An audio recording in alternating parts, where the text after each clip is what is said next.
We can show you the pathway, but you have to walk the path, the three-step plan.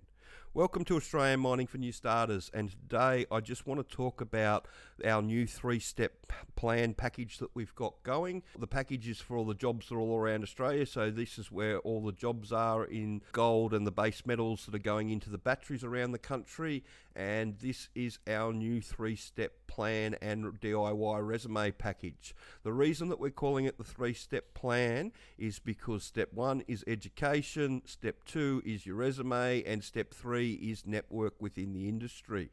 Now, all of these things, we can show you the pathway and educate you and point you in the right direction and give you all the information you need to give you the best possible chance to get yourself a job, but you have to walk the path yourself. You can't get handed something like this. People that get handed mining jobs very rarely succeed because it's very difficult once you get onto site when you go in green. It's the old analogy, if you give somebody a fish, they eat for a day. If you teach somebody how to fish, then they can eat for their entire life. This is what the education part's all about, learning how the hard rock underground mine works and the hard rock system works more in general. The same rules apply underground are the same rules that apply on the surface. So there's a lot of information that carries across, and people that do the training get a wide range of diverse jobs. It's not just limited to underground. But the first thing you've got to do is educate yourself to how the mine works, because the reason that there's so much turnover is that if you can't be left alone to get on with the job by yourself, if you need a babysitter, the longer you need a babysitter, the more they ramp up the pressure. The more they ramp up the pressure, the more people don't want to be there, and that leads to all the turnover. So the easiest way to circumvent the turnover is to educate yourself before you go. The next thing you need to do is get your resume sorted out, and so you understand which direction you're going in, and it's all appropriate.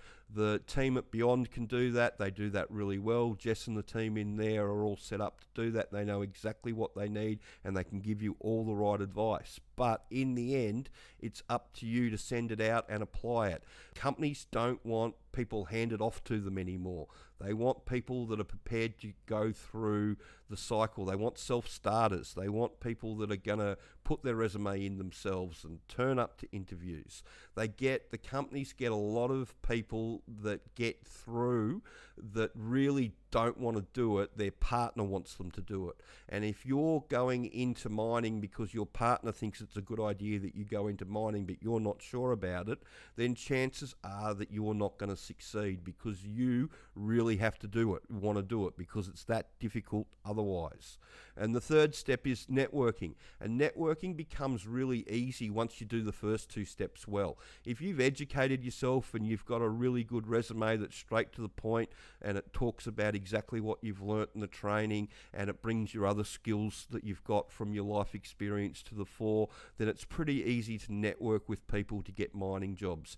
You can either go to Mining Town or just, basically spam the companies with your resume to all the jobs that are out there. If you type underground, and again, this is just using underground as an example, if you type underground into Seek, you'll see all the jobs come up, and they're everywhere. There's entry-level jobs all over the country. They're looking for people in Tasmania, they're looking for people in WA, lots of people in WA. There's truck driving jobs going in New South Wales. There's lots of stuff going around. Entry level with Barminco in New South Wales, drillers offsiders. It's just, the work's just everywhere. But you've got to give them what they want, and you've got to be able to walk the walk yourself. If your missus is sending in your resume for you and sorting all that sort of stuff out, and you really don't really care one way or the other, then chances are when you get to site, you're not going to succeed. We've watched that happen for the last, sort of 10, 15 years with people that have come through the training in different variations. So it's really important that you get yourself really a good plan. So that's why the three-step plan is a good one to do. And then it's 8:25, It gives you all this stuff and the resume service as well, and it puts you in a position where you've got you've got a definite plan going in, and you've got direction, and you know where you're going and what you're doing. And that's really important, because a lot of people, they just do a resume and then they just scattergun approach it, and they don't end up with the job that they want. They end up in the mining industry, but normally as a utility worker or somewhere that they don't want to be pigeonholed. If you don't want to have that happen to you, you need a plan going in. So I hope you found that information helpful, and if you've got any questions, please send them through, and if you could like and subscribe the channel. Thanks.